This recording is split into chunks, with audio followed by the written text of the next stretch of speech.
এই রুম হচ্ছে আপনার পরীর রুম। এই হচ্ছে আপনার পরী বাচ্চা, এখানেও থাকে। আচ্ছা আর এই আচ্ছা। পাশে আমাদের আরেকজন পরী আছে। আহা, বিস্কিটটা পড়ে গেল। হ্যাঁ, বিস্কিটটা পড়ে গেল। আরেকটা বিস্কিট দেখি, আরেকটা বিস্কিট দেন তো খালা। হ্যাঁ, বিস্কিট পড়ে গেছে। হুম, আচ্ছা ঠিক আছে, যেটা নিচে পড়ে গেছে সেটা আমরা খাবো না। হ্যাঁ, এই যে নিন, নিন, নিন, খান, তুমি খাও। দর্শক, এই যে শিশুটিকে আমরা দেখতে পাচ্ছি, শিশুটির নাকে এবং মাথায় বেশ কিছু সমস্যা দেখতে পাচ্ছি। আমি এখন ফাতেমা আপার কাছ থেকে জানবো শিশুটিকে ওনারা কিভাবে পেলেন আর এই অবস্থা কেন। ওর বয়স কত? ওর বয়স আনুমানিক 15 মাস হবে। যখন আপনারা ওকে পেয়েছিলেন তখন ওর বয়স কত ছিল? আমরা যখন ওকে পেয়েছি তখন ওর 7 মাস বয়স ছিল। আপা, আমি আসলে জানতে চাই, এই যে তার মুখের গঠনের যে একটা অস্বাভাবিকতা, সমস্যা, এটা আসলে কিভাবে হয়েছে? বেসিক হিস্ট্রি এটা তো আমরাও জানি না। ওদেরকে যখন আমরা এখানে পাওয়ার পরে তখন ওদের ডকুমেন্টসে যে হিস্ট্রিটা লেখা থাকে সেটা, আর হচ্ছে ওদের সাথে যারা আসে তারা যেটা বলে মৌখিকভাবে আমরা সেটাই ধরে নিই ওদের সেটাই বার্থ হিস্ট্রি। ওর বার্থ হিস্ট্রিটা একটু অন্যরকমই ছিল। ও আসছে আমাদের এখানে ঢাকা মেডিকেল থেকে। তো ঢাকা মেডিকেল থেকে যারা ওকে নিয়ে আসছে, তো তারা আমাদেরকে যতটুকু জানায় সেটা হচ্ছে যে ওনাকে আপনার কুমিল্লাতে একটা ধান খেতে পড়েছিল। আচ্ছা। ধান খেতে পড়েছিল, তো একদিন বয়সের সময় নাকি তারা ওখান থেকে স্থানীয় লোকজন ওকে পেয়ে তখন আপনার কুমিল্লা মেডিকেলে নিয়ে যায়। ধান খেতে যে পড়েছিল তখন ওর মাথাটা আপনার ইঁদুরে সম্ভবত এখানে খুব করে ফেলে, ইনজুরি করে ফেলে।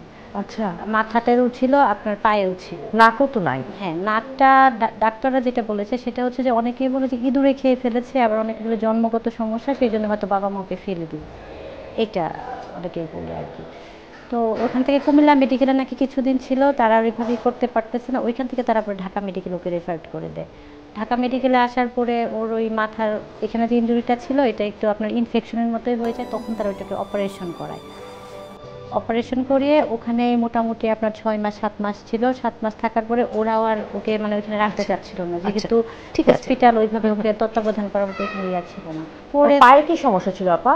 পায়ের সমস্যা ছিল, ওটাও আপনার ইঁদুরেই নাকি ওখানেও খেয়ে ফেলছিল।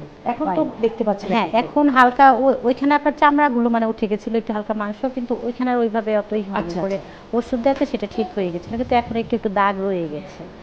তো তারা ওইখান থেকে ওকে আনার পরে আমাদেরকে এটা বলে যে মাথায় যেহেতু একটা অপারেশন হয়েছিল, তো কোন জায়গায় ছিল আপা পায়ের সমস্যাটা? পায়ের সমস্যাটা ওর এদিকে ছিল, এই যে এগুলো দাগ রয়ে গেছে ও পায়ের। আচ্ছা, এই যে হ্যাঁ, না।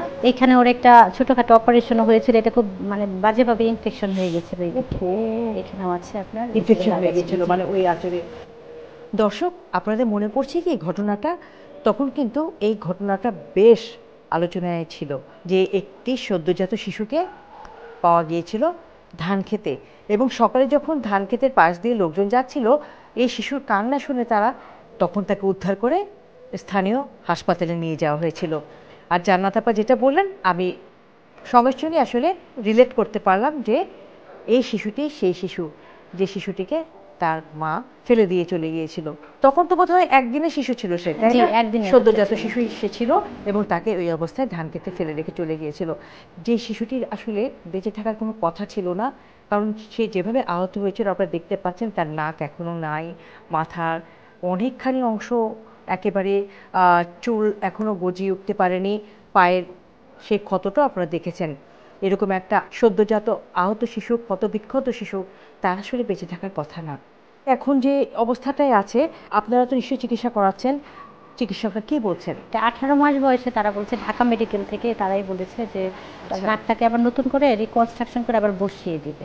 দর্শক, আমি যতই শিশুগুলোর সাথে পরিচিত হচ্ছি, তাদের গল্প জানছি, আমার বিস্ময় জেগে উঠছে কিভাবে নিজের সন্তানকে মা বাবা অস্বীকার করতে পারে, পরিত্যাগ করতে পারে, কিভাবে হাসপাতালের বিছানায় ফেলে যেতে পারে, কিভাবে ধানের খেতে এই পরীর মতো বাচ্চাদেরকে মা ফেলে রেখে যেতে পারে। এর পিছনের গল্পটা আসলে কি, হয়তো কখনোই জানা হবে না। এই শিশুগুলোর কি অপরাধ ছিল, যে অপরাধের কারণে তাদের মা বাবা, পরিবার তাদেরকে এভাবে পরিত্যাগ করেছে।